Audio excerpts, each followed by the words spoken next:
Good morning, or depending on when you're watching this, good afternoon, good evening, or good night. My name's Ross, and as always told, I had a voice for radio. So today, I'm going to be showing you 6 things that we learned at the Pokémon World Championships. Look, I wanted to do 5. I know 5 is a rounder number, but I made my list of interesting trading card game nuggets from the World Championships, and it's 6 things long. What do you want me to do? Do you want me to just leave one of them out to make it a nicer, rounder list? Not give you the information that I think is both important and interesting? That is not how I roll, ladies and gentlemen. So here are 6 things, unashamedly 6, not 5, that we learned at the Pokemon Trading Card Game World Championships. No particular order, but first up, Mysterious Treasure is legit. When we first looked at Mysterious Treasure, it's an item card that lets you discard 1 card from your hand and search your deck for any Pokemon, as long as it is a Psychic or Dragon type. It's like Ultra Ball, but you only discard 1 card, but you can only search for those 2 types. And when we first looked at it, we went, oh, it's great, but only in Psychic and Dragon decks. And yet this weekend, we've been seeing, actually, that's not the case. We've seen that Rayquaza decks have been playing it. And okay, fine, it's not going to help you search out something like that Xurkitree that you're playing. But other than that, it's pretty great. We saw Magnus Pedersen's senior winning list, where it will help him search out his Bayonet GX, and it will help him get his Garbodor, but it won't help him get his Buzzwole. He played a single copy of it. It wouldn't get his Drampa either. He played a single copy. We saw in the Masters winning list, Robin Schultz played Mysterious Treasure, even though it's a deck that really relies on Zoroark. And he basically said, look, I've got Bridget to get my Zorua. I've got Evo Soda to get my Zoroark. I don't need to play Ultra Ball. I'm just playing Mysterious Treasure. The world champion played 0 Ultra Ball for Mysterious Treasure in a deck that I would say the predominant Pokemon is a Darkness type. You can argue that things like Rayquaza should be playing 4 of these anyway, but really? Zoroark decks? It's that good. MARSHADOW is back. And actually, and this isn't really what I'm talking about, MARSHADOW GX.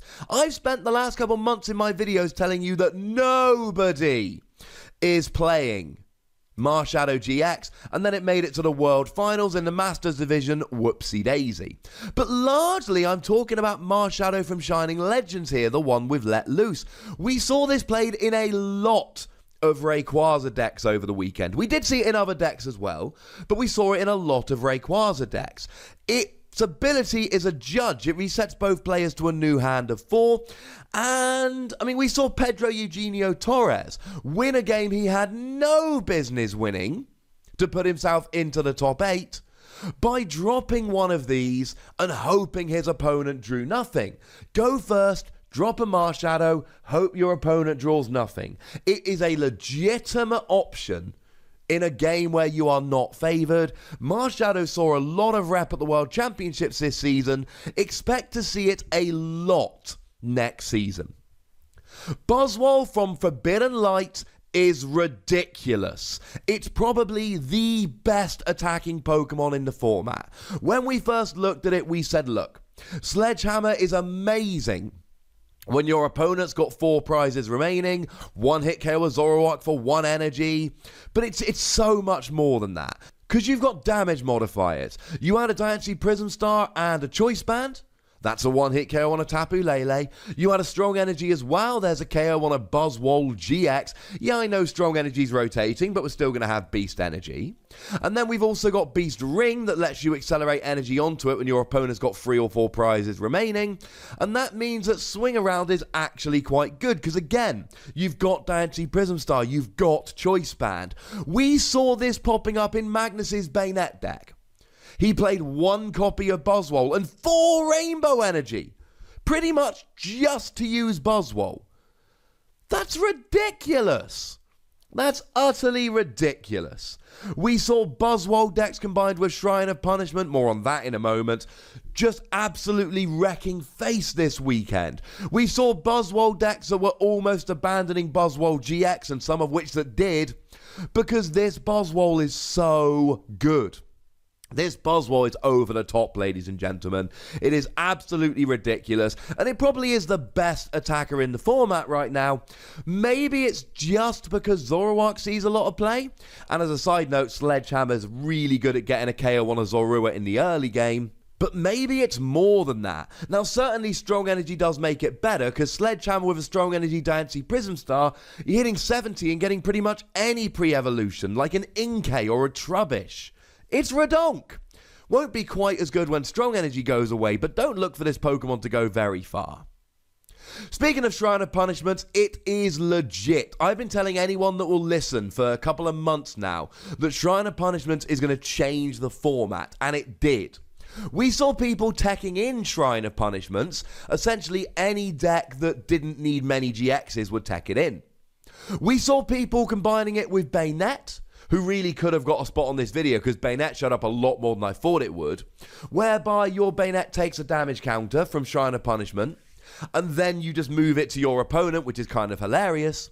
But we saw that with Garbodor and Buzzwole, and I did do a video about this the other day, I'll pop a link in the description, it was the deck that really defined Day 1 of Worlds. Day 1 of Worlds, the best deck, which took multiple Australians into the championships proper, at least 2 of which have a 6-0 record, and that's only because 2 of them played in round 6, otherwise it would have got 3 in with a 6-0 record. And it's just Buzzwole, Garbodor, Shrine of Punishment. And believe me when I tell you this, that deck doesn't really work without Shrine of Punishment. You don't have enough damage without Shrine of Punishment. It's so much fun. Shrine of Punishment came around at the World Championships this weekend and said, "Oi, boys, I am legit." Speaking of legit, Rayquaza was legit. Now, I've been very, very loud. I am in many of my opinions. And I've been telling you Rayquaza is going to do very well at Worlds. I didn't say it would win.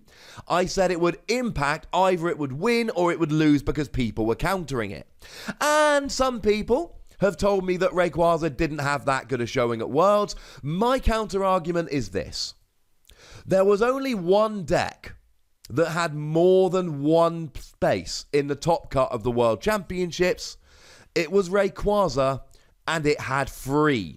Now, technically, ZOROARK did have 2 spots in top cut, but one was ZOROARK Garbodor, one was ZOROARK Golisopod, and they are very, very different decks that are played very differently. They just happen to both have ZOROARK. I do think they're legitimately different decks. Even if you lump them together, it's still 2 for ZOROARK, 3 for Rayquaza.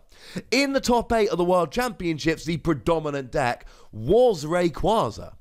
It's so fast and so strong that it just rose to the top. And no, it didn't win, although I really do think Pedro should have won his top 4 and gotten to the final.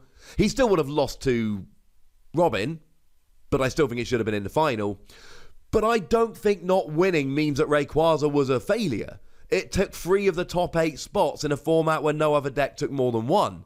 I think that is success, ladies and gentlemen. One thing I did find very interesting was Pedro's list of it, where he basically played a ridiculous amount of item cards, including Acrobike, and basically just went, look, I cannot beat Garbodor from Guardians Rising, let's roll. And he did play the MARSHADOW, as we mentioned earlier, to try and disrupt, but his theory was, and I adore his deck list, I adore it. His theory was, I'm going to beat anything that isn't Garbodor, and against Garbodor, I don't know, maybe I can let loose and they won't draw very much. And it worked. It got him to the top 4, and honestly, I strongly believe it should have got him to the final. And my last takeaway from the World Championships, I've literally written on my list here, ZOROARK is almost unbeatable. You see, since ZOROARK became legal at the London International Championships, at the first internationals of the season, where Tord Reklev went and won the whole thing with ZOROARK Golisopod, we've all been waiting for ZOROARK to fall off. We've been waiting for things to beat it. The rise of Buzzwole with stuff like Beast Ring is going to beat ZOROARK. No, it isn't. The rise of Malamar and the giant one-hit KOs with stuff like Ultra Necrozma gonna take down ZOROARK. No, they aren't. Rayquaza coming in with its basicness and its speed and its giant hitting is going to bring an end to the reign of ZOROARK. No, it isn't. It doesn't seem to matter what we do in the format at the moment, ladies and gentlemen. ZOROARK is here to stay. You can't beat ZOROARK. ZOROARK just wins. Like every tournament we go to, it wins. Internationals in London, winning deck, ZOROARK Golisopod. Internationals in Australia, winning deck, ZOROARK Gardevoir. Internationals in North America, winning deck, ZOROARK Garboda. To be fair, the Sao Paulo Internationals was won by Diego Ratche, sorry about the pronunciation, with Buzzwole Lycanroc, but that's pretty much the aberration. Of the 4 international championships this format, 3 of them were won by ZOROARK. And now Worlds was won by ZOROARK. We've been joking, I was on the stream with Puka down in Australia. And we basically said that if you put 4 ZOROARK in a deck, then just add something else and you'll have a really good deck. Although Kyle did tell me that Mamoswine wouldn't count, which makes me really sad. Bad Kyle. But I tell you what, as much as we were kind of half joking at the time, no. ZOROARK is that good. And that is at the end because it's the biggest takeaway. Going into next season, you can say X is the best deck as much as you want. But unless it's got ZOROARK in it, I am going to be skeptical. And those, ladies and gentlemen, are my takeaways. I paid a lot of attention to the World Championships this weekend. I watched the whole thing. I spoke to a lot of people at the event. These were the stories and the cards that stood out. But maybe you've got some of your own, in which case, hey, there's a comment section. So do let me know your thoughts and feelings in the comment section. Tell me what you took away from the World Championships. Go nuts, but remember the rule. Be nice.